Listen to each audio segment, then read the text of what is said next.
సాయం చేస్తాడన్న అన్న. ఎప్పుడన్నా హాస్పిటల్కి పోయేది? వచ్చే సోమవారం అక్క, బాధపడవన్నకన్నా అన్న పాస్టర్ గారు ప్రార్థన చేయండి, దేవుడు తొందరగా స్వస్థపరుచున్నట్లు, దేవుడు అద్భుతం చేసినట్లు.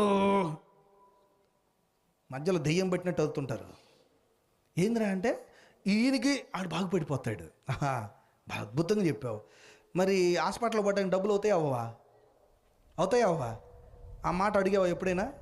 ఎంత అవుతుంది అన్న హాస్పిటల్కి వెళ్తే?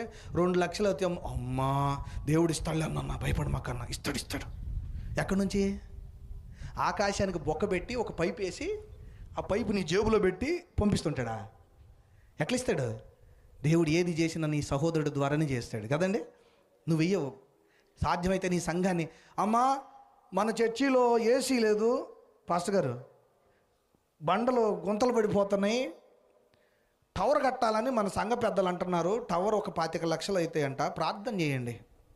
మరి క్యాన్సర్ వచ్చిన వాళ్ళు టవర్ కోసం చేసినట్టే ఆవిడ కోసం కూడా ప్రార్థన చేస్తాం. మరి టవర్ కోసం డబ్బులు వసూలు చేస్తాం, మరి ఆమె కోసం వసూలు చేయాలిగా? చెయ్యవు. ఎందుకని?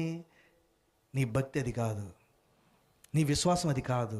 నువ్వు మతంలో బతుకుతున్నావు, మతాన్ని రిప్రజెంట్ చేసే పనులు చేస్తావు, మతాన్ని చూపించే మతపరమైన ఆలయాలకి, కట్టడాలకి, ఆచారాలకి, పండగలకి, సభలకి తగలబెడతావు.